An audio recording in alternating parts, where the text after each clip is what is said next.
السلام عليكم ورحمة الله وبركاته أصحابتي ku xiran channelkayga marka la soo dhawaado aad iyo aad ugu mahadsantiin daawashada meel kastoo aad joogtaan iyo waliba si kasta oo aad daawanaysaan maanta waan qoslayaa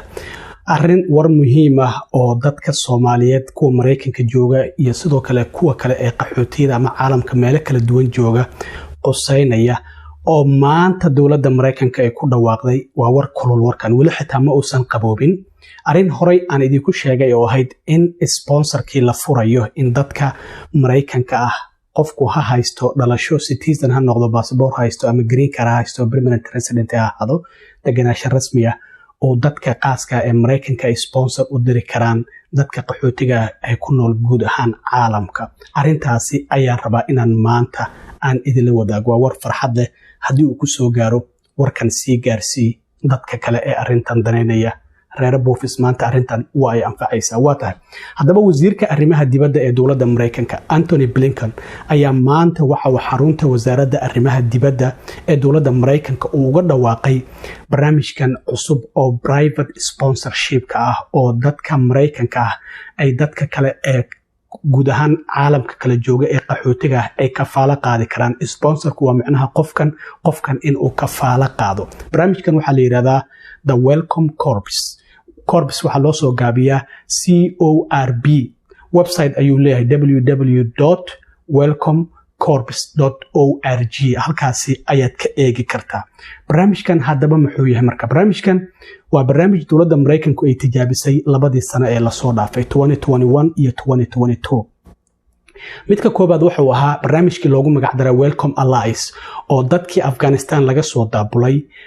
lagu soo dhaweeyay Mareykanka oo dadka Mareykanka ay kafaala qaadayeen ilaa iyo 80,000 oo dadka reer Afghanistan ah ayaa la soo dhaweeyay barnaamijkaasi mid successful ayuu noqday waxa ku xigay dagaalkii Ukraine markii uu dilaacay hadda sanad bisha soo socota 2020keeda ayuu sanad dirsan doonaa in dawladda Mareykanku haddana ay barnaamij kala sameysay oo la yiraahdo United for Ukraine oo ilaa iyo 100,000 oo qaxooti ah dadka Mareykanka oo reer Ukraine ay soo dhaweeyeen barnaamijkaas isagana successful ayuu noqday marka dawladda Mareykanku waxay ka fikirtay hadaba labadan barnaamij oo la tijaabiyay maadaama ay successful noqdeen ma lagu tijaabiyo barnaamijkan guud ahaan qaxootiga caalamka arintan marka wasaaradda arrimaha dibadda hore ayaan idinku sheegay barnaamijkan sponsorka in dawladda Mareykanka ay ku dhawaaqi doonto marka maanta oo Khamiisa ayaa wasiirka arrimaha dibadda dawladda Mareykanka oo ku dhawaaqay waxa uu yiri barnaamijkan waxa uu ahaa mid guuleystay markii lagu eegay Afghanistan Ukraine iyo dad ka yimid Venezuela oo iyaguna programka ka faa'iideysanayay marka dadkaas markii lagu tijaabiyay ayaa dawladda Mareykanka maanta wasiirka arrimaha dibadda waxa uu yiri barnaamijkan ayaan ku dhawaaqaynaa muddo 40 sano ah systemkeena waxa uu ku tiirsanaa ayuu yiri hay'adaha dadka qaxootiga soo dhaweynayay oo dawladda ay maal gelinaysay laakiin hadda barnaamijkan qaaska ee sponsorka oo qofka muwaadinka ee Mareykanka iyo kan green card haystaba ay awood u leeyihiin in ay dadkan ay soo dhaweeyaan marka barnaamijkan waa Group 5 dalka Holland wuxuu ka jiray Canada sida aad la socotaan barnaamij guuleystay ayuu noqday dad badan oo Soomaaliyeed ayaana Canada ku tagay barnaamijkii ayaa Mareykanka laga bilaabaya marka dawladda Mareykankana maanta ayay si rasmi ah ay ugu dhawaaqday marka qofka dadka shanta qof ee Mareykanka ay isku tagaya waxa looga baahan yahay ugu yaraan inay ururiyaan lacag gaaraysa $2,275 calaa qof kasta oo refugee ama qaxooti oo sponsor waa in lacagtaasi ay ururiyaan hadii laba qof ay dadkaasi shanta ay sponsorayaan marka waa inay ururiyaan $2,400 iyo lacag waa inay ururiyaan marka calaa qof kasta waxa la rabaa minimum lacagta ay dadkaasi ururinayaan shanta qof ay isku tagay inay noqoto $2,275 على قف كستا oo ay ka faala qaadayaan oo qaxootiye ama refugee ah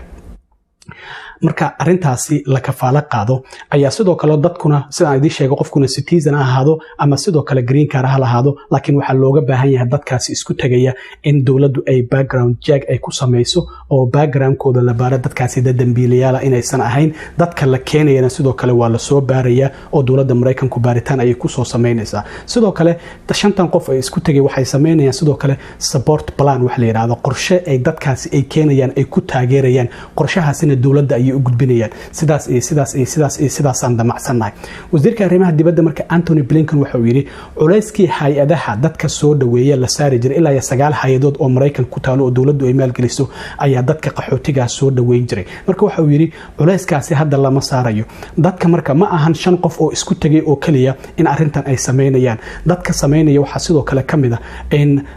qof kasta oo shacab ah oo sameyn kara cala qof uu soo dhaweyn kara community-ga oo isku tagay way sameyn karaan Soomaali community-ga xafiis haday ku leeyihiin gobolka ay joogaan inta isku tagaan waxay leeyihiin qofkaas iyo qofkaas sponsor u sameynayna dawladda weydiisanayaan faith based organizations masaajida sidoo kale waa ay sameyn karaan kaniisaduhu waa ay sameyn karaan waxa sidoo kale sameyn kara kollejyada jaamacadaha ganacsiyada iyo sidoo kale dadka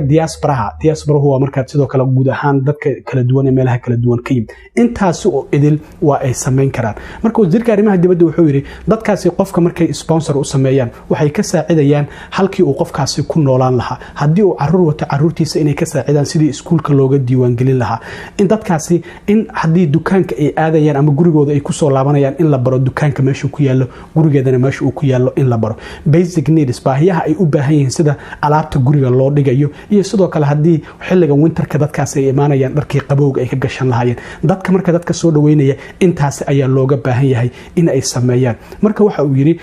intaas ayaa looga baahan yahay in ay sameeyaan dadka kafaala qaadayo qofka oo soo dhaweynaya. haddii aan marka aan ku sii socdo barnaamijkan hadda waxa marka facekiisa hore ama sanadkan lagu tijaabin doonaa in la helo 10,000 oo qof oo Mareykan qofku ama dhalasho haysto passport ama green card haysto oo kafaala qaadaya ilaa 5,000 oo qaxootiya sanadkan 2023 oo guud ahaan caalamka ka kala imaanaya. sanadkan sidaan ognahay waxa uu bilowday 1 bishii October ee 10aad ee sanadkii dhamaaday 2022 sida physical year-ka ay u xisaabiyaan waxa uu ku egyahay September 30 oo ah bisha 9aad ee sanadkan aynu ku jirno 30 ayuu physical year-ka uu ku egyahay. sida markaan idin sheegay barnaamijkan waxa uu horoogi jiray dalka Canada dad badan oo Soomaaliya ayaa halkaas ku tagay. marka madaxweyne Joe Biden iyo xisbiga dimuqraadiga waxay doonayaan in ay fursad siiyaan dadka Mareykanka isla markaana ay ku soo dhaweynayaan dadka ka soo cararaya wadamadooda oo siyaabo kala duwan uga soo cararaya. marka dadkaasi ma ahan marka waa dad safaaradaha Mareykanka ee guud ahaan caalamka ku kala yaala iyo qaramada midoobay ayaa marka dadkan referral u soo sameynaysa. marka qaramada midoobay ee dawladda Mareykanka ay ku wargeliso markaas kadib ayaa safaaradaha Mareykankuna ay soo gudbinayaan leeyahay dadkaas ay ahaynaya kafaala qaaday. waxaan ognahay madaxweyne Joe Biden maamulkiisu ilaa 125,000 ayuu dejistay sanadkan inuu keeni doono laakiin hadda sanadkan physical year-ka aynu ku jirno oo hadda October, November iyo December ay ka baxeen January ay dhamaad tahay dadka saddexdaas bilood qaxootiyahan Mareykanka ku yimid waxay leeyihiin 6,750 qof ayaa la leeyahay sida xogta barnaamijkan ay muujinayso. marka wasiirka arrimaha dibadda Anthony Blinken waxa uu yiri barnaamijkan sponsor programka hore Mareykanka waa uga jiray waan maqli jiray xilligan Soomaaliya joogay sponsor ayaa qoys hebel lagu qaadaya. marka ilaa sanadkii 2008 markii dhiiga la bilaabay ay arintan xoogaa ay hoos u dhac ku yimid. marka wuxuu yiri barnaamijkan waa barnaamijkii ugu ballaarnaa ee dadkii ugu badnaa Mareykanka ay ku yimaadaan ilaa iyo markii la bilaabay sanadkii 1980. marka waa barnaamij in muddo ah socday 6 bilood ay u horeysa marka barnaamijkan oo private sponsorship-ka oo dadku ay kafaala qaadayaan dadka soo galootiga 6 bilood ee u horeysa barnaamijkan wasaaradda arrimaha dibadda waxay sheegtay in lagu tijaabin doono dadka qaxootiga ah ee already wadanka hore u joogay isla markaana approval haystay oo dadkaasi la ogolaaday in lagu tijaabin doono dadkaasi la weydiin doono dadka Mareykanka ah ma kafaala qaadaysan. marka 6 bilood oo u horeysa dadkaasi ayaa lagu tijaabinaya. marka sanadkan bartamihiisa la gaaro bisha 6 sanadkan 2023 ayaa sidoo kale wasaaradda arrimaha dibaddu waxa ay dadka kale u bandhigi doontaa marka in ay resettlement ay u sameeyaan dadka kale ee guud ahaan caalamka ka imaanaya. sida muuqata marka in dadka u horeeya ee physical year-kan wadamada top listiga ku jira ee ugu horeeya ee la sheegay waxa kamid ah Jamhuuriyadda Dimuqraadiga ee Congo, Burma waa dad badan oo muslimiin ah ku nool dadkan Rohingya oo ka soo cararayay Syria iyo Afghanistan. afartaasi wadan ayaa top listiga ku jira dadka ugu horeeya ee dadka qaxootiga laga soo dhaweynayo. Soomaaliya waa ay ku jirtaa, Soomaaliduna waa ay ku jiraan laakiin waa dad 4 wadan hadda ee ugu horeysa top listiga sida la sheegay. marka waa barnaamij aad u wanaagsan in la kafaala qaado qof ehelkaada ah 5 qof oo qoyskiina hadii aad joogtaan ama 2 qof aad joogtaan inta isku tagtaan dawladda la xiriirtaan website-ka waxa la yiraahdaa www.welcomecorps.org. corps waxay u qorantaa welcome, qof kasta wuu garanayaa siday u qoranto, wuu isku xiraya marka ma kala go'no. welcome corps, corps waa CORBS.org. qofku halkaas ayuu wuxuu gelinayaa magaciisa hore iyo magaciisa dambe, first iyo last name-ka, postal code-kiisa ayuu gelinayaa, state-ka uu joogo ayuu gelinayaa, email-kiisa ayuu gelinayaa, kadibna number-kiisa ayuu gelinayaa, submit ayuu leeyahay. sidaas ayaa lagula soo xiriiraya marka qofka inuu hadduu rabo sponsor inuu qof u sameeyo. laakiin mararka qaar waxaa laga yaabaa haddii adigu aadan informationkaada dadka isku tagay qofka aad doonaysaan aadan gudbin in qof wadan kale lagu keeno oo lagu yiraahdo qofkan ayaad sponsor, laakiin marka hore adiga waa in ogolaansho laga helaa, la isaga ma ka keenayo. marka dadkaada waad keeni kartaa, dad kale oo wadamo kale ka yimidna sidoo kale waad kafaalo qaadi kartaa haddii aad muwaadin Mareykan tahay oo doonayso inaad kafaalo qaado. labaduba marka waa ay dhici kartaa. marka waa barnaamij aad u wanaagsan. horey ayaan idinku sheegay barnaamijkan inuu soo socdo. waxaan ognahay sidoo kale 2 toddobaad ka hor madaxweyne Joe Biden inuu ku dhawaaqay in 30,000 oo qof bil kasta ay ka qaadanayaan dadka ka imaanaya wadamada Cuba, Venezuela iyo Nicaragua, 30 kalena dhinaca Mexico ay ku celin doonaan. marka maadaama hadda dadka soo galaya oo xadka Mareykanka uu la wadaago Mexico ay guud ahaan caalamka ka kala imaanayaan, maamulka madaxweyne Joe Biden si weyn loogu dhaliilay siyaasadiisa iska furan ee xadka ayaa waxa ay doonayaan marka in si sharci ah dadku ay wadankan ku yimaadaan oo ay joojiyaan dadku tahriibka iyo rafaadka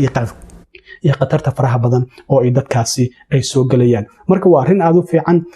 ha laga faa'iideysto ayaan idin leeyahay Soomaalida. muuqaalkan haddii uu ku soo gaarana fadlan la wadaag dhammaanba dadka Soomaaliyeed meel kasta ay joogaan. waa barnaamij aad u fiican oo dowladda Mareykanka laga sugayay. maanta ayaana wasiirka arrimaha dibadda Antony Blinken oo ku dhawaaqay. haddii waxyaabo kale ay soo kordhaan haddii aan leedmo waad ila soo socodsiin doonaa. aad iyo aad ugu mahadsantihiin daawashada meel kastoo aad joogtaan iyo weliba si kasta oo aad ii daawanaysaan. ha hilmaamin muuqaalkan inaad gaarsiiso dad aad u fara badan si ay uga faa'iidaystaan. intaan mar kale kulmi doono waa saaxiibkiin Cilmi Waaro idinla sidaa iyo nabad.